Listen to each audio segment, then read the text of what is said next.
Final ইয়ারে যখন thesis choose করা হয়, থিসিস চুজ করার ক্ষেত্রে সাধারণত আমরা একটা স্যাম্পল ফেব্রিকেশন করে, স্যাম্পল ফেব্রিকেশন করার পরে এটা যে পারফরমেন্স টেস্ট গুলো করা হয়, পারফরমেন্স টেস্ট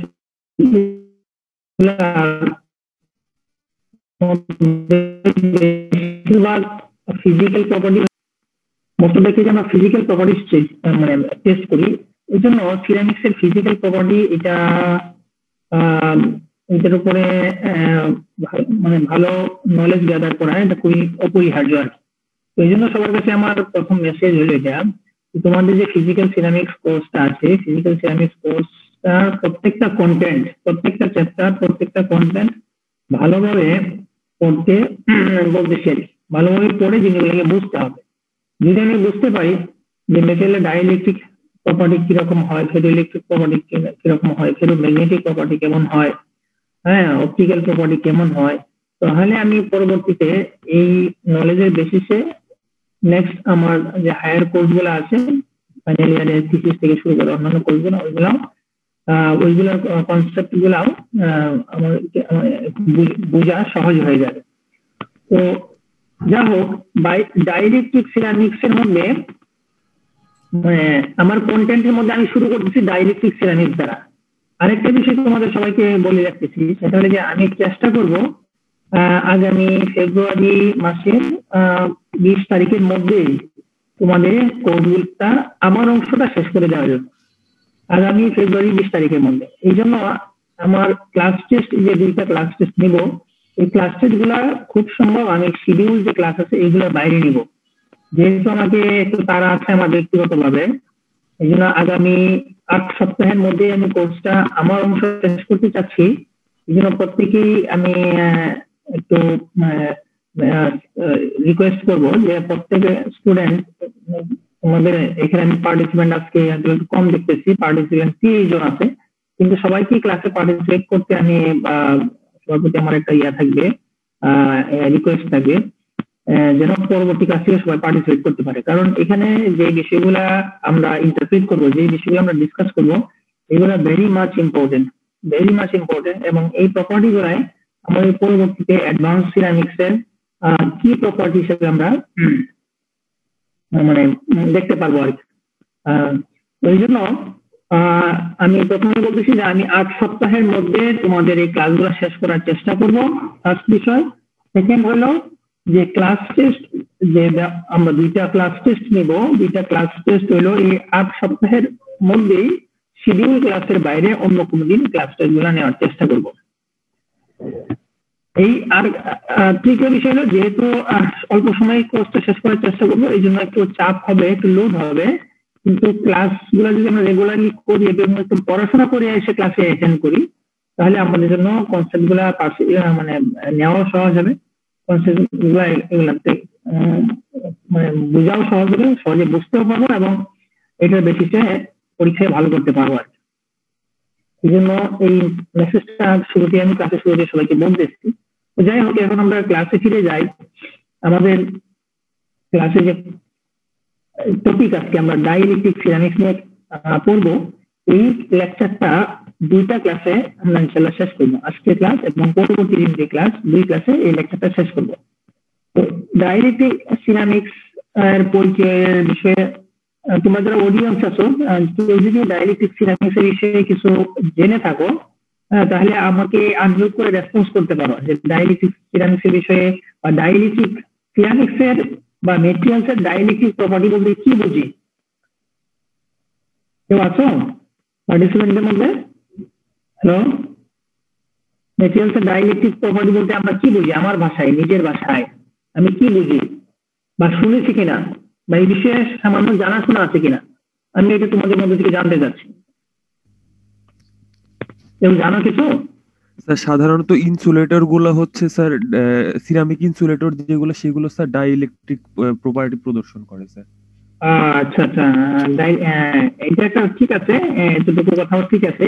কারণ যেহেতু ডাইইলেকট্রিক ম্যাটেরিয়াল গুলোর মধ্যে ইলেকট্রিক ডাইপোল আছে, হ্যাঁ, ইলেকট্রিক কি আছে? ডাইপোল, ডাইপোল আছে, ইলেকট্রিক ডাইপোল।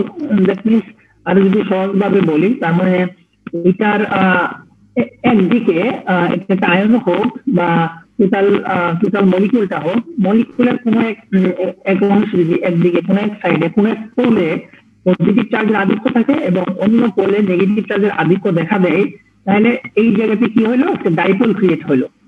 তো এই ডাইপোল মানে শো করে বা ডাইপোল জেনারেট করতে পারে, ইলেকট্রিক ডাইপোল জেনারেট করতে পারে। আমার কথাটা সবাই বোঝার চেষ্টা করুন। ইলেকট্রিক ডাইপোল জেনারেট করতে পারে এরকম সমস্ত মেটেরিয়াল, সিরামিক্স কে বা মেটেরিয়ালকে আমরা কি বলছি, ডাইইলেকট্রিক মেটেরিয়াল, ঠিক আছে?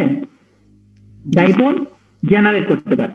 এখন এই ডাইপোলের মধ্যে নিশ্চয়ই পজিটিভ চার্জ আছে, নেগেটিভ চার্জ আছে, ঠিক আছে, কিন্তু এই চার্জগুলো কিন্তু কোনো এই চার্জগুলোর এক্সিস্টেন্স আছে, ডাইপোলের এক্সিস্টেন্স আছে মেটেরিয়ালের মধ্যে, কিন্তু এটা কোনো কন্ডাকশন নাই, কি নাই, এই চার্জটা কন্ডাকশন হয় না, বুঝতে পারলা?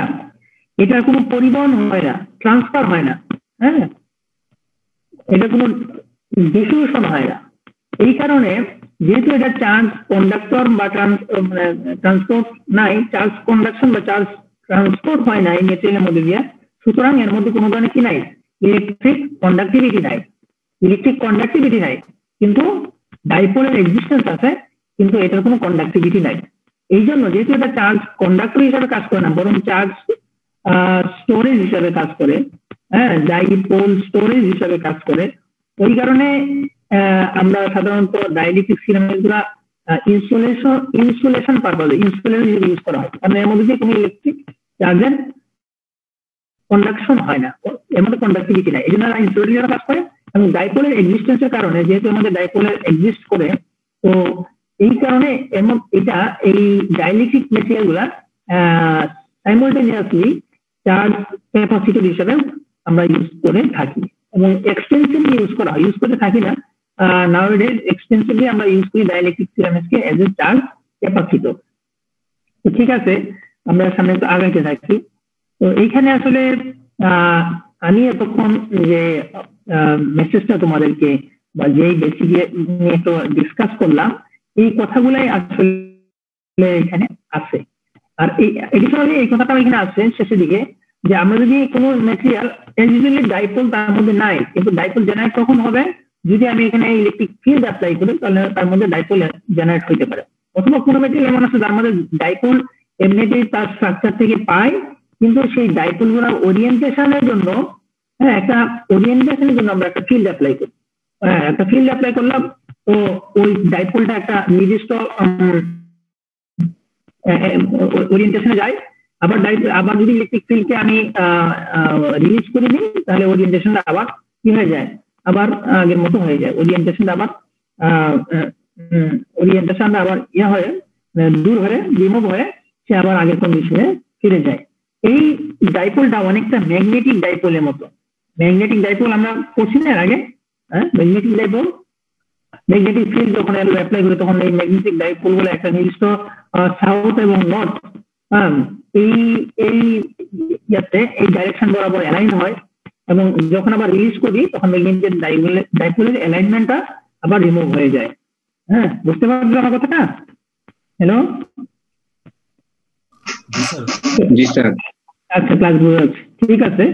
তো এখন ডাইইলেকট্রিক সিরামিক্স এর বেসিক প্রিন্সিপালের মধ্যে এইটাই আছে। এবং আমরা যদি একটু ফিজিক্স এর কনসেপ্ট থেকে যাই, প্রিলিমিনারি ফিজিক্স এর কনসেপ্ট থেকে আমরা এটাকে দেখি, তো এখানে একটা স্কিমেটিক ফিগারও দেখতে পাচ্ছি, এবং স্কিমেটিক ফিগার এবং এটা একটা ভেরি সিম্পল একটা ইকুয়েশন আমরা দাঁড় করাইছি। তো ডাইপোল মোমেন্ট, যেটা আমি বলছিলাম ডাইপোল মোমেন্ট, ম্যাগনেটিক মোমেন্টের মতো আমাদের এই ডাইপোল ডাইইলেকট্রিক মেটেরিয়ালের পজিটিভ নেগেটিভ চার্জের যে এই প্রেসেন্স, এটাকে আমরা বলতেছি এক একটা প্রেসেন্স এর একটা ডাইপোল মোমেন্ট বলতেছি। আর ডাইপোল মোমেন্ট টোটাল বডির মধ্যে কি আছে, ডাইপোল মোমেন্ট পার ইউনিট ভলিউমে যা আছে সেটাকে আমরা বলছি polarization. Total dipole moment per unit volume, এবং লাস্ট লাইনটা is defined as polarization. Total dipole যা আছে এটার সাথে এটাকে আমরা ভলিউম দ্বারা ভাগ করে দিই। এটা হলো very simple expression of per unit volume dipole বা পোলারাইজেশন।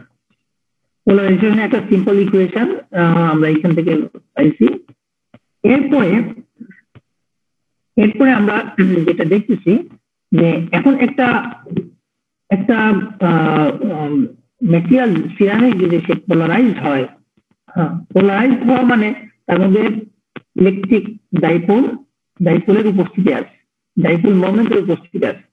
তো টোটাল ডাইপোল মোমেন্টের উপস্থিতি যদি থাকে, তো এটা যদি ইনসাইড দ্য মেটেরিয়াল, তার মানে বাল্ক পোর্শনে কি দেখা যাচ্ছে, বাল্ক পোর্শনে কোনো নেট চার্জ নাই। নেট চার্জ মানে আমি যেটা বলতেছি, যদি আমি আমার কার্সরটা যেখানে তোমরা দেখতে পাচ্ছ যে মিডল পোর্শনের দিকে, এই যে middle portion, the net charge density in this probing volume is 0, কারণ এখানে পজিটিভ নেগেটিভ ডাইপোল আছে। এই পজিটিভ ডাইপোলটা পাশেই আরেকটা ডাইপোলের নেগেটিভ সাইড যেটা সেটা তার সাথে আছে। তার মানে টোটাল নেট এটার মধ্যে কোনো চার্জ নাই। এখন যদি আমি সারফেসের দিকে দেখি, দেখবো যে এই ডাইপোলের পজিটিভ পোর্শন এটা মিনিমাইজ করার জন্য নেগেটিভ অন্য কোনো পোর্শনের উপস্থিতি নাই। দ্যাট মিনস এটা একটা নেট পজিটিভ চার্জ হিসাবে আপার সারফেসে থেকে যাবে, নেট নেগেটিভ চার্জ হিসাবে লোয়ার সারফেসে থেকে যাবে। তার মানে ডাইলেকট্রিক মেটেরিয়াল গুলার মধ্যে বাল্ক পোর্শনে কোনো ধরনের নেট চার্জ নাই, তবে very small amount positive and negative চার্জের প্রেজেন্স আমরা সারফেসের মধ্যে দেখতে পাবো, সারফেসের মধ্যে থাকবে। এটা ইন্টেন্সিটি, চার্জের ইন্টেন্সিটি যেরকমই হোক সেটা another matter, but there is a presence of net positive charge and there is a presence of net negative charge in the surface of the ceramics or material. এখন এই পেজটা একটু আমরা ভালোভাবে, এই স্লাইডটা একটু ভালোভাবে দেখি, এবং আমি আরেকটু তোমাদেরকে বলতে চাই, সেটা হচ্ছে এই যে স্লাইড গুলা প্রিপেয়ার করা হয়েছে, এই প্রেজেন্টেশন প্রিপেয়ার করা হয়েছে on the basis of Richardson book modern ceramic engineering. এটা হলো রিচার্ডসনের একটা ভালো একটা বই। এই বইটা লিঙ্ক আমি তোমাদের দিয়ে দিব, অথবা বইটাই ডিরেক্ট আমি তোমাদেরকে দিয়ে দিব, শেয়ারকে দিয়ে দিব, সে তোমাদের মধ্যে ডিস্ট্রিবিউট করে দেবে। তো তোমরা ওই ডাইলেকট্রিক মেটেরিয়াল বা ডাইলেকট্রিক সিরামিক এই বিষয়ে আরো ভালো আইডিয়া গ্যাদার করার জন্য রিচার্ডসনের বইটা কি পড়তে আমি বলতেছি, রিচার্ডসনের বই, এটা আমি তোমাদের দিয়ে দিব। যাই হোক, তো এখন এখানে আমরা ডাইলেকট্রিক পোলারাইজেশনের ক্যাটাগরি লিখবো, যে আসলে সিরামিক্স এর মধ্যে বা মেটেরিয়ালের মধ্যে ডাইলেকট্রিক বা ডাইপোলের উপস্থিতি কত ধরনের ডাইলেকট্রিক পোলারাইজেশন আছে। ডাইলেকট্রিক পোলারাইজেশন বেসিক্যালি 4 ধরনের হয়।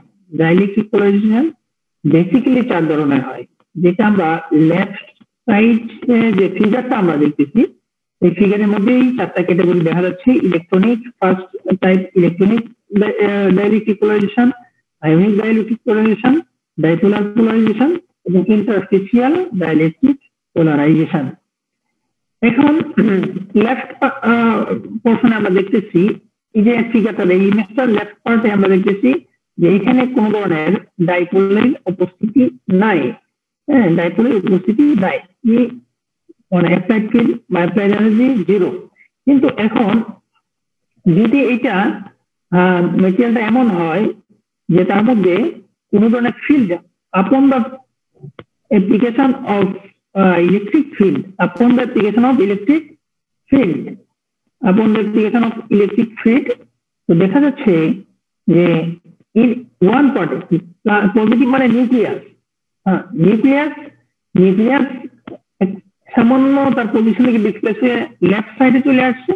তার মানে পজিটিভ পার্টটা একটা মলিকিউলের মধ্যে নিউক্লিয়াস পজিটিভ, নিউক্লিয়াসের চার্জ পজিটিভ চার্জ, নিউক্লিয়াস এবং তার সাথে যে প্রোটন আছে এটার পজিশন বাম দিকে, আর আমাদের ইলেকট্রনগুলার ইলেকট্রন ডেনসিটি রাইট পার্টে, ইলেকট্রন ডেনসিটি রাইট সাইডে, সরি ইলেকট্রন ডেনসিটি রাইট সাইডে কমে গেছে, বেশি। তো নেট নেগেটিভ চার্জের উপস্থিতি রাইট সাইডে, আর নেট পজিটিভ চার্জের উপস্থিতি বাম সাইডে। তো এখান থেকে কি হয়েছে, একদিকে নেট পজিটিভ চার্জের উপস্থিতি আর একদিকে নেট নেগেটিভ চার্জের উপস্থিতি থাকার কারণে এইটা একটা ডাইপোল জেনারেশন হয়েছে। এইরকম ডাইপোল জেনারেশন কে আমরা বলতেছি ইলেকট্রনিক ডাইপোল।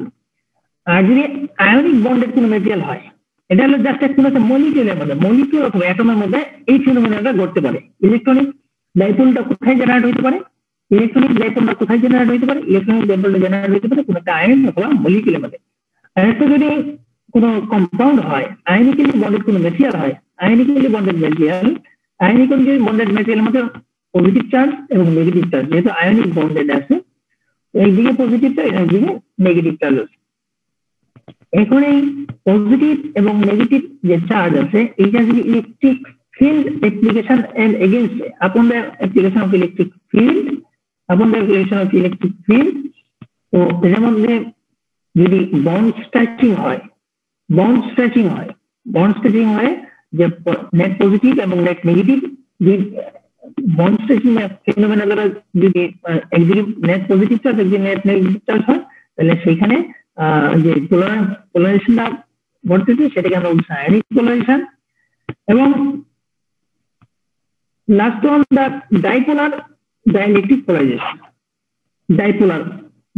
পোলারাইজেশন এবং ইন্টারফেসিয়াল ডাইইলেকট্রিক পোলারাইজেশন। 4 রকমের ডাইইলেকট্রিক পোলারাইজেশন। ডাইপোলার যেটা সেটা হলো ম্যাগনেটিক স্পিডের মতো এখানে মলিকুলার ইন্টারনাল ফাংশন থেকে ডাইপোলার জেনারেশন হয়। এবং ইন্টারফেসিয়াল যে পার্ট আছে এখানে যদি আমি ইলেকট্রিক, এখানে নেট চার্জ জিরো যে পজিটিভ নেগেটিভ সব একদিকে হয়ে গেছে।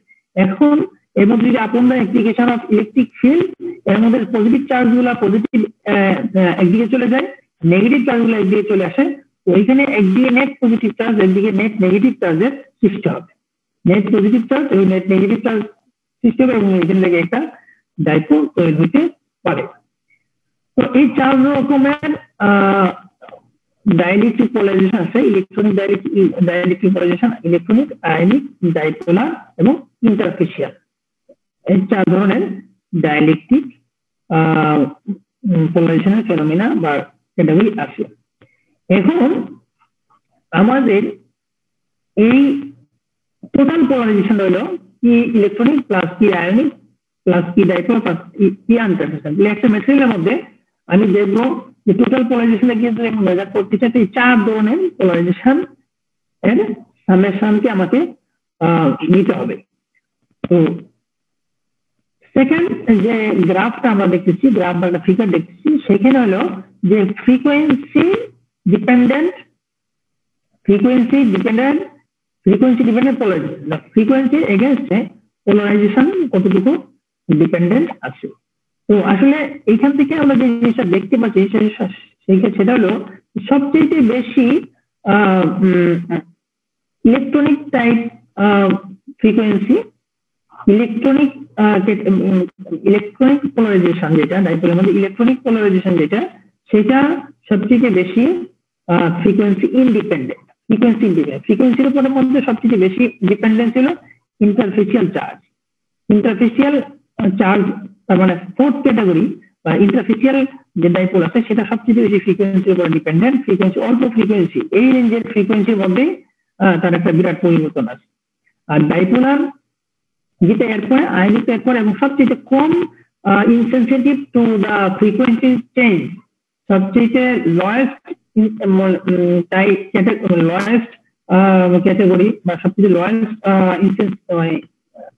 ইনসেনসিটিভ টু ফ্রিকোয়েন্সি হলো লোয়েস্ট ভ্যালু শো করে ইলেকট্রনিক টাইপ। সবচেয়ে বেশি সেনসিটিভ হলো ফ্রিকোয়েন্সির এগেইনস্টে ইন্টারফেসিয়াল, আর সবচেয়ে বেশি কম সেনসিটিভ হলো ইলেকট্রনিক। অর্থাৎ ফ্রিকোয়েন্সি চেঞ্জের উপরে ইলেকট্রনিক পোলারাইজেশনের খুব বেশি প্রভাব নাই বা রেঞ্জ হিসেবে আছে। যেরকম ইউভি ফ্রিকোয়েন্সি ইউভি রেঞ্জে, অর্থাৎ ইউভি লাইটের যে ফ্রিকোয়েন্সি, সেই ইউভি লাইটের ফ্রিকোয়েন্সিতে আমরা ইলেকট্রনিক প্রভাব পাবো, এবং আয়ার যেটা আয়ার ইনফ্রারেড রেঞ্জের ফ্রিকোয়েন্সি দ্বারা আমরা আয়নিক পোলারাইজেশন পাবো, এবং এর চেয়ে লোয়ার রেঞ্জের ফ্রিকোয়েন্সি দ্বারা আমরা অন্য পোলারাইজেশন গুলো পাবো। এখান থেকে আমরা সামারি বলতে পারি polarisation requires time for the applied field. এখানে কি বলছে যে polarisation requires time for the applied field, not all mechanisms are effective as the frequency increases.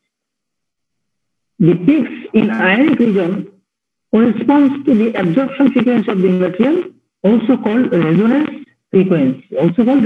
Resonance frequency মানে এখানে এই যে ফ্রিকোয়েন্সি বেরোতে ইলেকট্রনিক, যেখানে এখানে একটা পিক আছে, প্রত্যেকটার জন্য একটা পিক আছে, এখানে একটা পিক আছে, বিশেষ করে দুইটা পিক হলো মেইন ক্যারেক্টারিস্টিক পিক, অর্থাৎ এই রেঞ্জের ফ্রিকোয়েন্সিতে 10⁶ এর থেকে আরো বেশি রেঞ্জের ফ্রিকোয়েন্সিতে এখানে রেজোনেন্স হয়। রেজোনেন্স হওয়া মানে তার পোলারাইজেশনটা বেশি হয়। যেরকম সাউন্ডের মধ্যে আমরা রেজোনেন্স করছি, তার নিজস্ব একটা রেজোনেন্স আছে এবং অ্যাপ্লাইড না, নিজস্ব একটা ফ্রিকোয়েন্সি আছে এবং অ্যাপ্লাইড ফ্রিকোয়েন্সি। যখন একটা মেটেরিয়ালের inherent frequency, inherent molecule frequency এবং অ্যাপ্লাইড ফ্রিকোয়েন্সি দুইটা মিলে যায়, সমান হয়ে যায়, তখন এটা একটা সুপার ইম্পোজিশন হয়।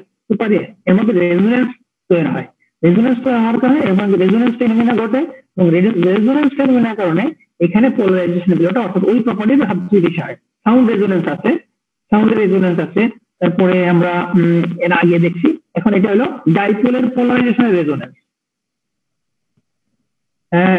এই ফিগারটা তোমাদের এটা কিন্তু খুবই গুরুত্বপূর্ণ একটা চার্ট। এটা আমি তোমাদেরকে একটু বলতেছি, কেউ যদি না বুঝে থাকো তাহলে আমাকে একটু আবার আনমিউট করে জিজ্ঞাসা করতে পারো যে এই ফিগারটা আমরা বুঝতে পারতেছি কিনা, এই স্লাইডটা বুঝতে পারতেছি কিনা। এই স্লাইডটা আসলে সামারি রিচার্ডসনের বইয়ে বেশ অনেক ডিটেইলস এবং অনেক মানে খুব সুন্দর করে, খুব চমৎকার ভাবে এটা এক্সপ্লানেশন আছে। 4 ক্যাটাগরি পোলারাইজেশন এক্সপ্লানেশন আছে, এখান থেকে নিশ্চয়ই আমরা শিখবো। কিন্তু এই স্লাইডটা কিন্তু খুবই ভেরি ইম্পর্টেন্ট একটা স্লাইড। এখানে যদি আমরা কেউ বুঝে না থাকি, যে দুইটা বক্সের মধ্যে যে লেখাগুলো আছে এগুলো যদি আমরা কেউ বুঝে না থাকি, আমাকে আনমিউট করে প্লিজ আমাকে কোশ্চেন করতে পারো। আমি একটু তোমাদেরকে সময় দিলাম। তোমরা নিজেরাও যেহেতু স্ক্রিনের সামনে আসো, এখান থেকে স্লাইডের কন্টেন্ট গুলা পড়ে কোনো জিনিস বুঝে না আসলে আমাকে জিজ্ঞেস করতে পারো, আমি সময় দিলাম।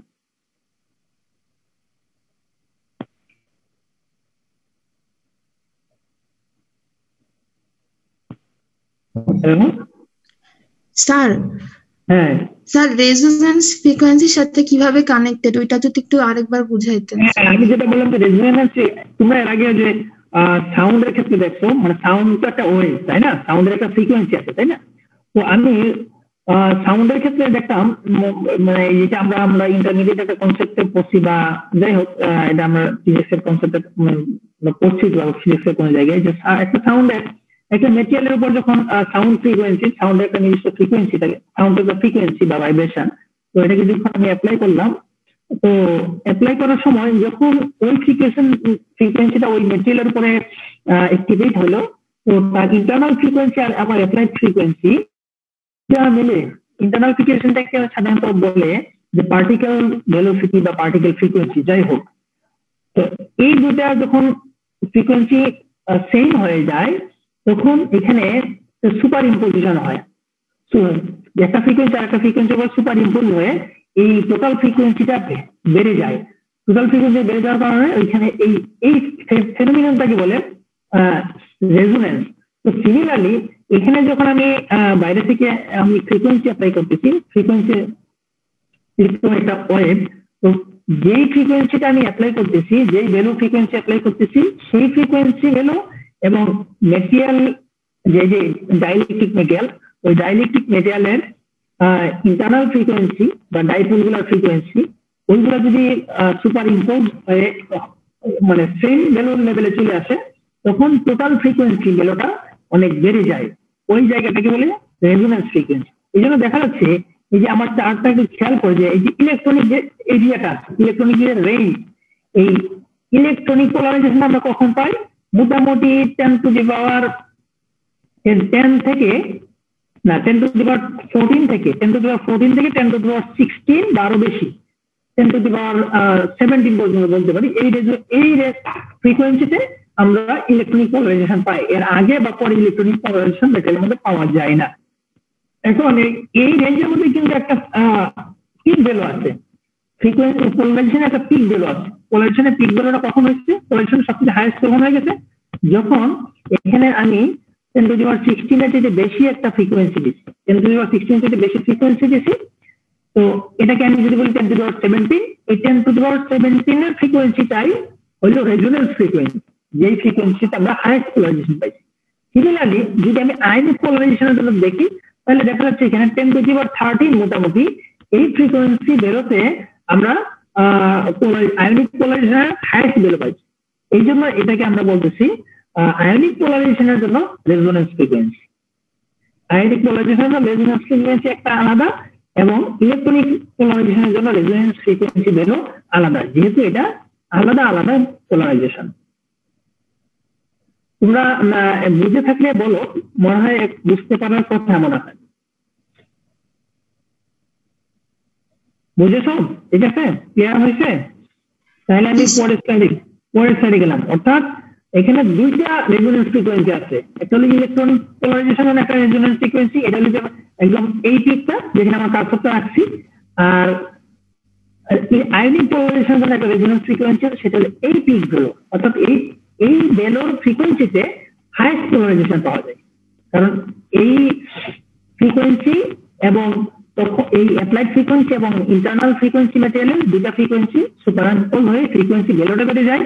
ফ্রিকোয়েন্সি ভ্যালু ভেরি হাই হওয়ার কারণে আমরা এই পোলারাইজেশনটা একটা অনেক বেশি ভ্যালু পাই, একটা পিক ভ্যালু পাই, হাইয়েস্ট ভ্যালু পাই। তো এরপরে স্যার আয়নিক রেজোনেন্সের যে পিক ভ্যালু আর হচ্ছে ইলেকট্রনিক রেজোনেন্সের যে পিক ভ্যালুটা আছে, এই দুইটা পিক ভ্যালুর মাঝখানে যে ডাউন পিকটা আছে, এটা কি বলবো স্যার? এটা হলো মানে ওই যখন তুমি রেজোনেন্স ফ্রিকোয়েন্সির পরে যখন তুমি ফ্রিকোয়েন্সি আবার বাড়াচ্ছ, তো এটা এমপ্লিটিউডটা যেরকম আগে যোগ হয়েছিল দুটো ফ্রিকোয়েন্সি, এই জায়গাগুলোর মধ্যে এমপ্লিটিউডটা যোগ না হয়ে বরং ওই রেজোনেন্স ইন্টারনাল ফ্রিকোয়েন্সির সাথে এটা একটা রিডাকশন হয়ে ফ্রিকোয়েন্সি ভ্যালুটা ফল করে, টোটাল নেট ফ্রিকোয়েন্সি ফল করার কারণে পোলারাইজেশন ভ্যালুটা আবার কমে যায়, এবং কমে যে একটা লয়েস্ট পজিশনে আছে এবং তারপরে আবার বেড়ে যাচ্ছে। এটা হলো ওটার 22 ভার্সা ইভেন্ট, আর রেজোনেন্স ফ্রিকোয়েন্সি 22 ভার্সা ইভেন্ট। আচ্ছা, এরপরে এখন আমরা এইটা কিন্তু খুব গুরুত্বপূর্ণ, পোলারাইজেশন ভার্সেস টেম্পারেচার। অর্থাৎ পোলারাইজেশনটা যেরকম ফ্রিকোয়েন্সির উপরে ডিপেন্ডেন্ট, তোমরা সবাই খেয়াল করো, কারণ তোমরা 1 বছর পরেই যখন থিসিস করবো, থিসিসের মধ্যে স্টুডেন্টরা এই টেস্ট গুলা করে বা আমরা অনেক সময় করতে বলি বা সুপারভাইজার উনি অ্যাসাইন করে, হ্যাঁ, যে এবং তোমরা অনেক যদি ডাইলেকট্রিক ম্যাটেরিয়ালের ক্যারেক্টারাইজেশন, হ্যাঁ আমার কথাটা তোমরা বুঝতে পারছো, যে ডাইলেকট্রিক ম্যাটেরিয়ালের ফেব্রিকেশন এবং ডাইলেকট্রিক ম্যাটেরিয়ালের ক্যারেক্টারাইজেশন যদি কোনো পেপার তোমরা সার্চ দাও, তাহলে ইন্টারনেটের মধ্যে এরকম গুগল স্কলারে যে এরকম প্রচুর পেপার পাওয়া, যেই পেপার গুলোর মধ্যে যেই রিসার্চ গুলোর মধ্যে এই জিনিসটা আছে, এই গ্রাফটা কম বেশি থাকে। সেটা কি, যে আমার এই ডাইলেকট্রিক পোলারাইজেশনটা সেটা টেম্পারেচার সাথে কিরকম ডিপেন্ডেন্ট, টেম্পারেচারের বেসিসে পোলারাইজেশনের চেঞ্জটা কেমন হচ্ছে, বা ফ্রিকোয়েন্সি বেসিসে, যে আগের স্লাইডে আমরা যেটা দেখলাম ফ্রিকোয়েন্সি বেসিসে পোলারাইজেশন কেমন চেঞ্জ হচ্ছে, এই স্লাইডের মধ্যে টেম্পারেচারের বেসিসে পোলারাইজেশনের কেমন চেঞ্জ হচ্ছে, টেম্পারেচারের বেসিসে পোলারাইজেশন কেমন চেঞ্জ হচ্ছে সেটা আমরা দেখব। তো এখন আমাদের তিন ক্যাটাগরির পোলারাইজেশন দেখতেছি। যে ইলেকট্রনিক পোলারাইজেশনটা টেম্পারেচার সেন্সিটিভ না, অর্থাৎ টেম্পারেচারের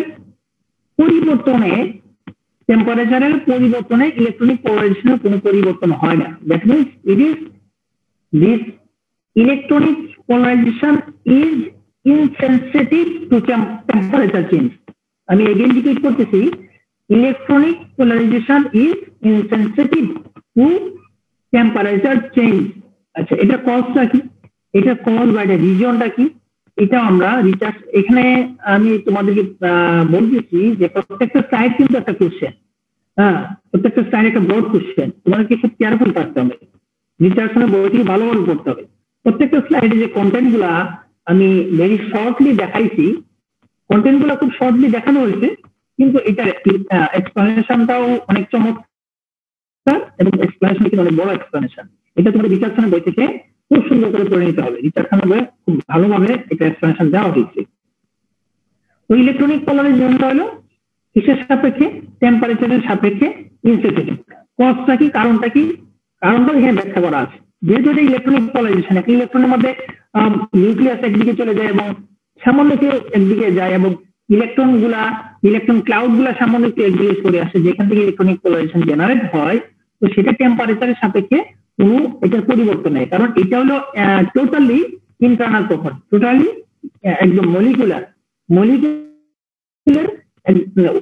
ইন্টারনাল প্রপার্টি। এটা টেম্পারেচার সাপেক্ষে কোনো ধরনের পরিবর্তন হয় না। যেহেতু একটা মেটেরিয়ালের মধ্যে নিউক্লিয়াস ইলেকট্রন সংখ্যা এভরিথিং ফিক্সড, সুতরাং এই নিউক্লিয়াস তার প্রোটন গুলা তো নিউক্লিয়াসে থাকে এবং তার ইলেকট্রন সংখ্যা ফিক্স হওয়ার কারণে তো ওইখান থেকে যে পরিমাণ পোলারাইজেশন হবে সেটা টেম্পারেচার কম থাকলেও ওই পোলারাইজেশন ওইটাই থাকবে, টেম্পারেচার বাড়াই দিলেও পোলারাইজেশন এইটাই থাকবে, এটা থাকে ইনহেরেন্ট কোয়ালিটি। তারপরে আমরা দেখতেছি যে ওরিয়েন্টেশন পোলারাইজেশন। ওরিয়েন্টেশন পোলারাইজেশন কোনটা? ওরিয়েন্টেশন পোলারাইজেশন হলো আমাদের এই যে যেটাকে আমরা বলছি ডাইপোলার, যেটা হলো থার্ড ক্যাটাগরি পোলারাইজেশন। হ্যাঁ, third category polarisation, orientation polarisation. এই ডাইপোলটা কখন জেনারেট হয়? এই ডাইপোলটা সাধারণত মেটেরিয়ালের ডিফেক্টের কারণে জেনারেট হয়। মেটেরিয়ালের ডিফেক্ট কিরকম? কোন এক জায়গায় পজিটিভ একটা আয়ন থাকার কথা ছিল, ওইখানে নাই, এটা হোল আসছে, অন্য কোনো ধরনের ডিফেক্ট আছে, শর্টকি ডিফেক্ট আছে, অ্যাঙ্গেল ডিফেক্ট আছে। ওই সমস্ত কারণে নেট পজিটিভ নেগেটিভ চার্জের একটা উৎপত্তি হয়, সেটাকে আমরা বলতেছি মানে ওরিয়েন্টেশন পোলারাইজেশন। ডাইপোল জেনারেট হয়। ডাইপোল গুলো সাধারণত ডাইভার্স ডাইরেকশনে থাকে, বিভিন্ন ডাইরেকশনে থাকে। হ্যাঁ, এক এক পজিশনে, লেডিসের এক এক পজিশনে ডাইপোলের ডাইরেকশন এক এক রকম। যখন আমি এখানে কোনো ইলেকট্রিক ফিল্ড অ্যাপ্লাই করি তখন ওই ইলেকট্রিক ফিল্ডের সাথে ডাইপোল গুলো অ্যালাইন হয়ে যায়, ইলেকট্রিক ফিল্ডটা রিলিজ করলে ডাইপোল গুলা আবার রিলিজ হয়ে যায়। তো এখন আমি যদি এখানে টেম্পারেচারকে ইনক্রিজ করি, টেম্পারেচার বাড়াই দিলে সাধারণত এই ডাইপোল গুলা টেম্পারেচার যখন বেড়ে যায় একটা ফিল্ড, তো এই ডাইপোল গুলার যে ওরিয়েন্টেশন এটা আরো মিসম্যাচ হয়ে যায়, আরো ডিসঅর্ডার হয়ে যায়, অর্থাৎ ওরিয়েন্টেশনটা আরো ডিসঅর্ডার হয়ে যায়। ডাইপোলের ওরিয়েন্টেশনটা টেম্পারেচার এগেইনস্টে আরো ডিসঅর্ডার হয়। তো এই ডিসঅর্ডার থেকে তাদেরকে আবার অ্যালাইনমেন্টে নিয়ে আসতে গেলে আরো বেশি টাফ হয়, বেশি সময় লাগে, বেশি ফিল্ড অ্যাপ্লাই করতে হয়। তার মানে কি, যখন যত টেম্পারেচার বাড়বে তত ডাইপোলের ওরিয়েন্টেশন আরো ডিসঅর্ডারনেস আরো বেড়ে যায়, ডাইপোলের ডিসঅর্ডারনেস আরো বেড়ে যায়। ডিসঅর্ডারনেস যত বেড়ে যাবে সেইখান থেকে তাদেরকে অ্যালাইনমেন্টে আনতে ইলেকট্রিক ফিল্ডে অ্যালাইনমেন্টে আনতে অনেক কঠিন হয়ে যায়। এই জন্য ওরিয়েন্টেশন পোলারাইজেশনটা টেম্পারেচার দেওয়ার সাথে সাথে ওরিয়েন্টেশন পোলারাইজেশনটা কমতে থাকে, এবং ionic polarisation increases with temperature. তার মানে কি, আয়নিক পোলারাইজেশনটা কোথা থেকে আসে? আয়নিক্যালি বন্ডেড মেটেরিয়াল গুলো থেকে আয়নিক পোলারাইজেশন আসে। তো এখানে টেম্পারেচার বাড়ার সাথে সাথে ইলেকট্রিক ভাইব্রেশন বাড়ে, এবং ইলেকট্রিক ভাইব্রেশন বাড়ার কারণে এবং বন্ড স্ট্রেচিং হয়, বন্ড স্ট্রেচিং বেশি হওয়ার কারণে এখানে পোলারাইজেশন ভ্যালুটা বেড়ে যেতে থাকে। তো টেম্পারেচারের সাথে পোলারাইজেশন কিভাবে, মানে টেম্পারেচার কিভাবে পোলারাইজেশন ইনফ্লুয়েন্স করে, অথবা how polarization is strongly dependent on temperature. How polarization below, ceramic polarization below, ceramic dielectric property. আমার কোয়েশ্চেনটা তোমরা সবাই একটু বোঝার চেষ্টা করো। আমি এই স্লাইড থেকে একটা কোয়েশ্চেন আমি তৈরি করতেছি। কি question? How materials dielectric, how ceramics dielectric property is strongly dependent on temperature change. তোমরা কি বুঝতে পারছো আমার কোয়েশ্চেনটা? হ্যালো তোমরা আনমিউট করে আমাকে দু একজন রেসপন্স করতে পারো। স্যার আরেকবার স্যার। যদি বলতেন। আমি আমি আমি কি বলতেছি, আমি বললাম যে এই স্লাইডটা ভেরি মাচ ইম্পর্টেন্ট, যদিও এখানে কন্টেন্ট কম, কিন্তু এটা করেসপন্ডিং রিচার্ডসনের বইয়ে তুমি এখানে অনেক কন্টেন্ট পাবা এবং ওটা খুব সুন্দর করে এক্সপ্লেইন করছে। তো আমি যতটুকু করে এক্সপ্লেইন করছি তোমরা বই পড়লে আশা করি আরো ক্লিয়ার হয়ে যাবে, ঠিক আছে? যে আমি এখন এখান থেকে বলতেছি, এখান থেকে একটা কোশ্চেন আছে। কোশ্চেনটা কি? যে সেটা হলো যে how ceramics dielectric property, how ceramics বা how dielectric property of ceramics strongly dependent on temperature. কিভাবে সিরামিক্সের ডাইলেকট্রিক প্রপার্টিটা টেম্পারেচার উপরে নির্ভরশীল সেটা তুমি এক্সপ্লেইন করো বা সেটা তুমি ইন্ডিকেট করো। তো এটা তোমাকে ধরে ধরে এভাবে ব্যাখ্যা করতে হবে যে মেটেরিয়ালের ইলেকট্রনিক পোলারাইজেশনটা এটা এরকম ইনসেনসিটিভ, কিন্তু ওরিয়েন্টেশন পোলারাইজেশনটা এরকম টেম্পারেচারের সাপেক্ষে ডিক্রিজ করে। এটা তোমার করেসপন্ডিং ফিগার আছে, এই যে রিচার্ডসনের বইয়ের যে ফিগারগুলো তোমাকে একদম নিচে স্লাইডের নিচে বলে দেওয়া আছে যে C figure 7.4 chapter 7 to chapter 7 পর্যন্ত যে ফিগারগুলো আছে, 3-4টা ফিগার, এই ফিগারগুলো অবশ্যই তোমাকে রিপ্রেজেন্ট করতে হবে। Ionic polarization very much sensitive to temperature, orientation polarization very much sensitive to temperature, তো ওইগুলো অবশ্যই আমাদেরকে রিপ্রেজেন্ট করতে হবে। তো যাই হোক, তো এটা গেল আমার পোলারাইজেশন ভার্সেস টেম্পারেচার গেল। এখন তো মোট কথা আমরা এতক্ষণ পর্যন্ত কি শিখলাম? এতক্ষণ পর্যন্ত শিখলাম ডাইলেকট্রিক প্রপার্টি বিষয়টা কি, ডাইলেকট্রিক প্রপার্টি না মেটেরিয়ালের মধ্যে ইলেকট্রনিক মানে ডাইলেকট্রিক প্রপার্টি বা ডাইলেকট্রিক পোলারাইজেশন কয় ক্যাটাগরি হয়? 4 ক্যাটাগরি ডাইলেকট্রিক পোলারাইজেশন হয়। 4 ক্যাটাগরি, 4 দিক থেকে উৎপন্ন হয়। 4টা ক্যাটাগরি কেন? একটা হলো ওরিয়েন্টেশন পোলারাইজেশনটা কোথা থেকে উৎপত্তি হয়, তারপরে আয়নিক পোলারাইজেশনটা কোথা থেকে উৎপত্তি হয়, ইলেকট্রিক পোলারাইজেশন কোথা থেকে উৎপত্তি হয় বা কিভাবে মেটেরিয়ালের মধ্যে এক্সিস্ট করে বা জেনারেট হয়, সেই জিনিসগুলো দেখলাম। এরপরে আমার এই ডাইলেকট্রিক ভ্যালুগুলা স্পেশালি টেম্পারেচার এবং ডিপেন্ডেন্ট, স্পেশালি টেম্পারেচার এবং ফ্রিকোয়েন্সি ডিপেন্ডেন্ট। তো ফ্রিকোয়েন্সির উপরে কিভাবে ডিপেন্ডেন্ট, ফ্রিকোয়েন্সির উপরে থেকে কিভাবে রেজোনেন্স ফ্রিকোয়েন্সি বিভিন্ন বিষয়গুলো আমাদের আসলো। হ্যাঁ, তারপরে টেম্পারেচার ডিপেন্ডেন্ট, টেম্পারেচার ডিপেন্ডেন্সি বিষয়গুলো জাস্ট লাস্ট যে স্লাইডটা আমরা দেখলাম সেখানে আমরা দেখলাম। এগুলো প্রত্যেকই খুবই গুরুত্বপূর্ণ জিনিস। এবং থার্ড যে জিনিসটা আমরা এখন আজকে দেখতেছি বা এই স্লাইড থেকে দেখবো, সেটা হচ্ছে আমরা আইডিয়াল ডাইলেকট্রিক ম্যাটেরিয়াল, এবং এখানে কিছুটা ইলেকট্রিক্যাল কনসেপ্ট আছে, আইডিয়াল ডাইলেকট্রিক ম্যাটেরিয়াল এবং রিয়েল ডাইলেকট্রিক বিহেভিয়ার। তার মানে আইডিয়াল ডাইলেকট্রিক বিহেভিয়ার কেমন হবে আর রিয়েল ডাইলেকট্রিক বিহেভিয়ারটা কেমন হবে সেটা আমরা একটু দেখবো। আচ্ছা, এখন এতটুকু কনসেপ্ট আমরা নিশ্চয়ই আমরা ইলেকট্রিক্যালের একটা কি দুইটা কোর্স তোমরা করেছো মনে হয়, এখান থেকে এই জিনিসগুলো আমাদের নিশ্চয়ই জানতে পারি যে সাইনোসয়েডাল ফিল্ড, যেহেতু আমরা এসি অ্যাপ্লাই করি, হ্যাঁ, একটা মেটেরিয়াল এসি ভোল্টেজ অথবা এসি কারেন্ট, এসি ভোল্টেজ বা এসি কারেন্ট, তো এসি ভোল্টেজের যদি আমি একটা ইকুয়েশন দেখি, সেটা হলো V equal to V naught exponential IWT. তো আর এসি ভোল্টেজ আর এসি কারেন্টের সাথে যে সম্পর্ক স্ট্যান্ডার্ড মেটেরিয়ালের জন্য, আমি আমাদের আইডিয়াল মেটেরিয়ালের জন্য এসি ভোল্টেজ এবং এসি কারেন্টের মধ্যে যে সম্পর্ক, সেখানে কারেন্ট সবসময় ভোল্টেজের থেকে 90 ডিগ্রি আগে থেকে, অর্থাৎ voltage always lag 90 degree behind the current, voltage always lag 90 degree behind the current, vice versa. on the other words, আমরা অল্টারনেটলি এটা আমরা বলতে পারি current always leads 90 degree from the voltage value, এটা হলো আমরা রিয়েল ডাইলেকট্রিক মেটেরিয়াল যা হবে। এটা শুধু রিয়েল ডাইলেকট্রিক প্রপার্টির ক্ষেত্রে না, রিয়েল অন্য যত ফেরোম্যাগনেটিক ফ্লুইডিটি প্রপার্টির ক্ষেত্রেও আমরা একই জিনিস দেখবো। সেখানে কি যে কারেন্ট এবং ভোল্টেজ পরস্পরের মধ্যে 90 ডিগ্রি ফেজ অ্যাঙ্গেল আছে। কত degree phase angle difference? 90 degree phase angle difference. কিন্তু এটা হলো আইডিয়াল ম্যাটেরিয়ালের ক্ষেত্রে, কিন্তু রিয়েল ক্ষেত্রে, রিয়েল কেসে there is some loss, হ্যাঁ, ডাইলেকট্রিক প্রপার্টির মধ্যে কিছু লস আছে।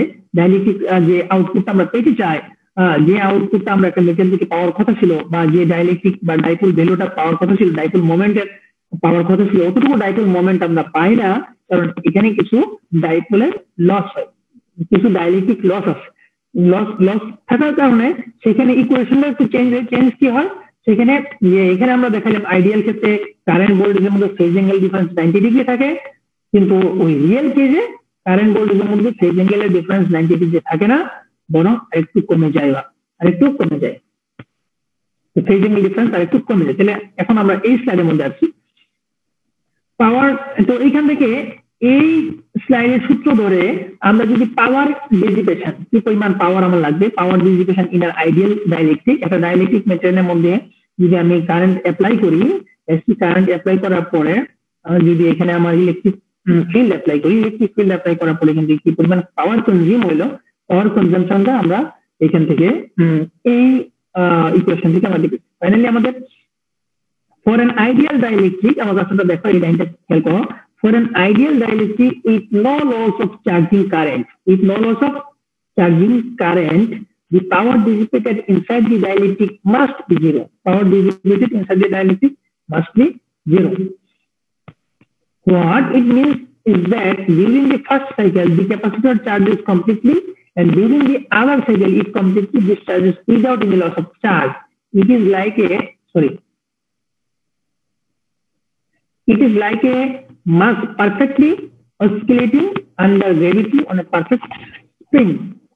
এটা একটা কোরিলেশন বা একটা এক্সাম্পল, একটা যদি অসিলেটিং একটা লোড যদি অসিলেট করতে থাকে under gravity force, if there is another no type of loss, তখন এটা আমরা পারফেক্ট স্প্রিং সিস্টেম। তো এটা একটা পারফেক্ট ডাইলেকট্রিক ম্যাটেরিয়াল হবে যদি আমার ভোল্টেজ এবং কারেন্টের ফেজ অ্যাঙ্গেল ডিফারেন্স 90 ডিগ্রি হয়, এবং এই ক্ষেত্রে power consumption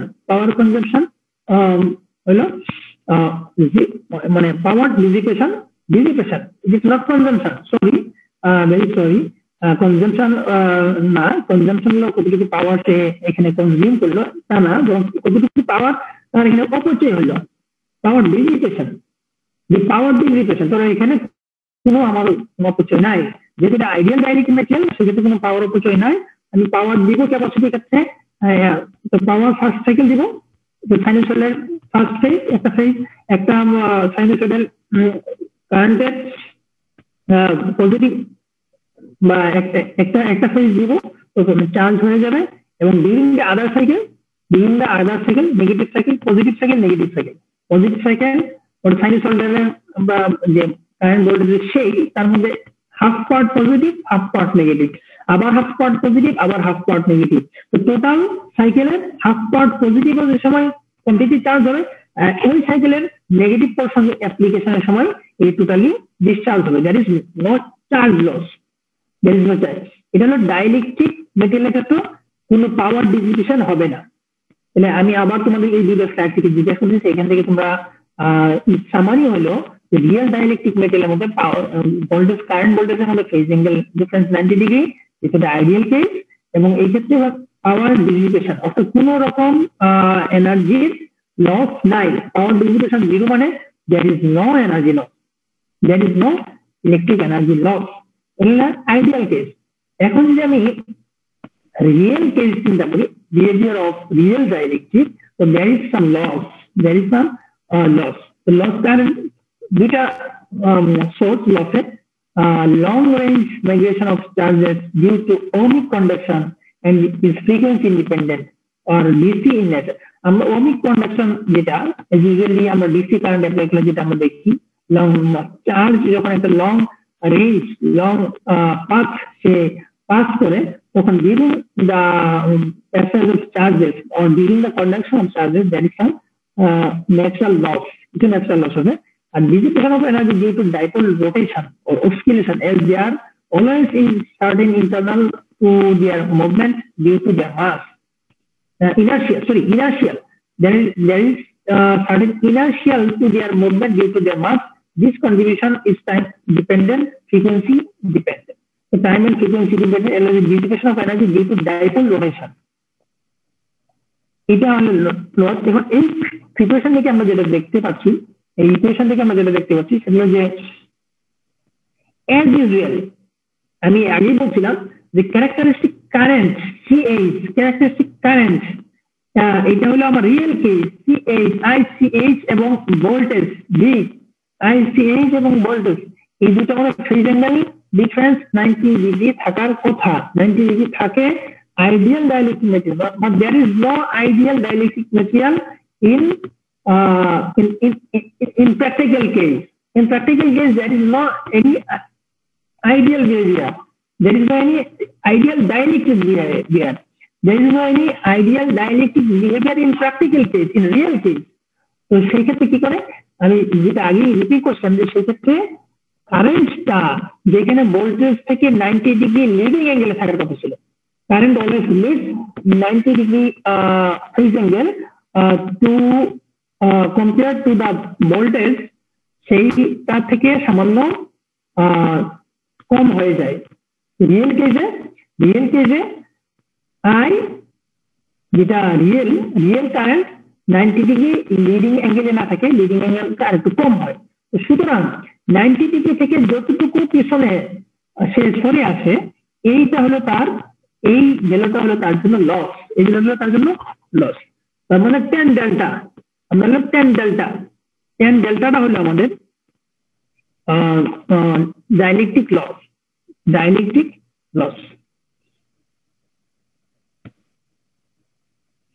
tan delta dielectric loss, তার মানে যতটুকু ফেজ অ্যাঙ্গেল, যে ফেজ অ্যাঙ্গেলটা সে লেগে থাকে ওই ফেজ অ্যাঙ্গেলের, যে ফেজ অ্যাঙ্গেল লেগ সেই ফেজ অ্যাঙ্গেলের tan ভ্যালুটা হলো আমার জন্য ডাইলেকট্রিক লস হলো। তো এইটা, এই ডাইলেকট্রিক লসের এই ইকুয়েশনটা বই থেকে আরেকটু ক্লিয়ার দেখতে পারবো। তো ডাইলেকট্রিক প্রপার্টি তাহলে কি, ডাইলেকট্রিক লস, ডাইলেকট্রিক স্ট্রেংথ, এই দুইটা জিনিস আমরা খুব ভালোভাবে বই থেকে পড়বো। সেটা হলো যে ডাইলেকট্রিক লস কাকে বলে এবং ডাইলেকট্রিক স্ট্রেংথ কাকে বলে। ডাইলেকট্রিক স্ট্রেংথ হলো ability to withstand field without breaking down,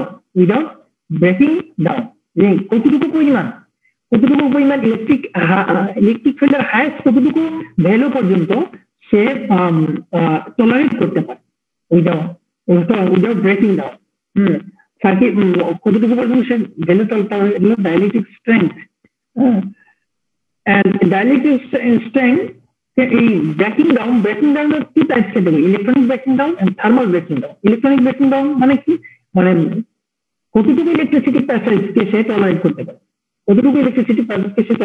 এবং কতটুকু বাইরে যখন চলে যাবে ভ্যালু, ক্রিটিক্যাল ভ্যালুটাকে পাস করে, সার্টেন ক্রিটিক্যাল ভ্যালুকে পাস করার পরে এর মধ্যে ডাইলেকট্রিক ইলেকট্রনিক ব্রেকডাউন হবে। আর ডাইলেকট্রিক লস যেটা আমরা আগে পড়ছি, আরেকটা very much important dielectric property হলো ডাইলেকট্রিক কনস্ট্যান্ট। ডাইলেকট্রিক কনস্ট্যান্টটা আমরা যেটা এই কে, দ্যাট ইজ কে ভ্যালু। আমার একটা ডাইলেকট্রিক সেটআপ যদি ভ্যাকুয়ামে 0 সিগমা 0, এই ভ্যাকুয়ামে এপসাইলন 0 তে যে ভ্যালু, এবং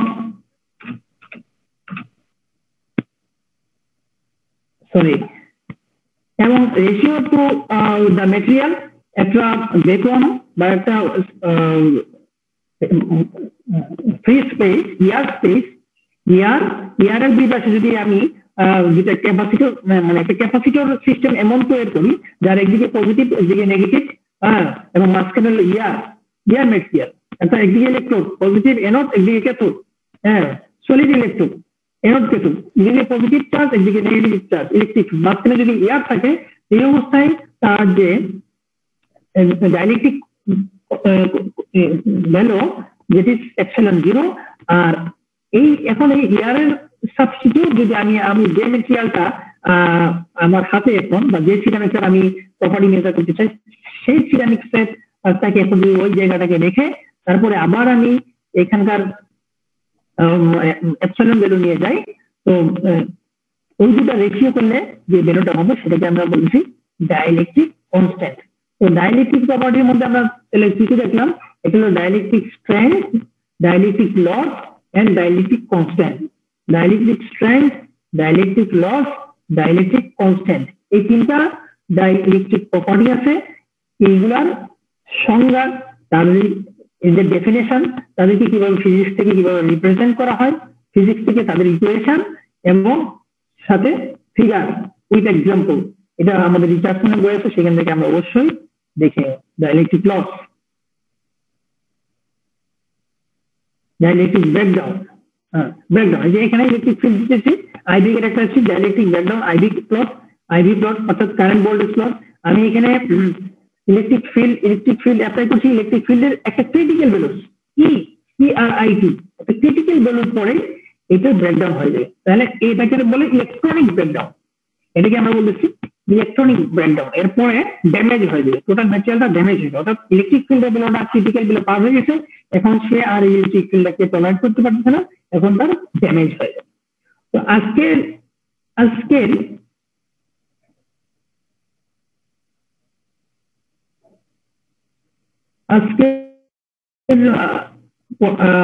ক্লাস এখানেই আমি শেষ করতেছি।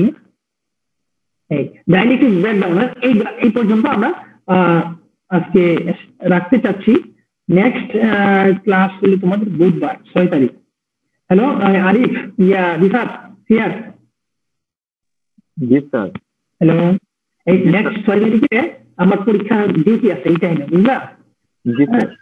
এই টাইমে পরীক্ষার ডিউটি আছে, সুতরাং আমি আগের দিন মঙ্গলবার তোমাদের আছে, স্লট আছে? স্যার আমাদের তো স্যার প্রতিদিনই ক্লাস আছে স্যার এখন। প্রতিদিন ক্লাসে, তাহলে এইটা তোমাকে পরে বলতে কি একটু বিকাল টাইমে করতে হবে বা সন্ধ্যার টাইমে করতে হবে। জি স্যার। স্যার আগেই করে মানে বুধবারের আগে করে ফেলবো না পরে স্যার?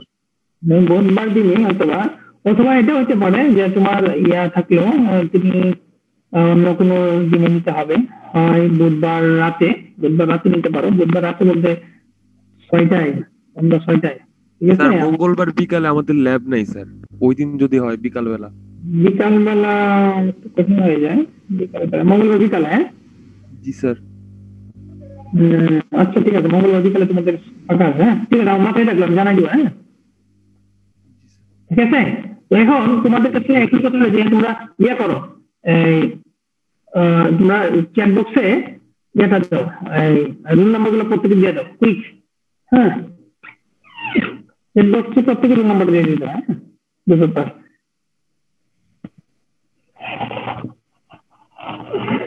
স্যার জি আমি তোমাদেরকে স্লাইডে দিয়ে দিব। হ্যাঁ বলো। জি স্যার, নেক্সট দিন থেকে স্যার যদি ক্লাস রেকর্ডিংটা দিতেন স্যার ভালো হতো স্যার। মাঝে মাঝে স্যার মানে কথা কেটে কেটে আসে তো স্যার। মাঝে মাঝে কথা কেটে কেটে আসে? জি স্যার। হ্যাঁ তাহলে নেক্সট ক্লাস থেকে তোমার রেকর্ডিং। হ্যাঁ আচ্ছা ঠিক আছে, তাহলে আমি স্যার মাইক্রোফোনটাই মনে একটু সমস্যা স্যার, কথা ঝিঝি শোনা যায়। মাইক্রোফোনের সমস্যা? আচ্ছা দাঁড়াও, আমি কি ইনফরমালি কথা বলি, আমি মাইক্রোফোনে একটু সেটআপটা চেঞ্জ করে দেখি, কথা বলতে পারবো। আমি একটু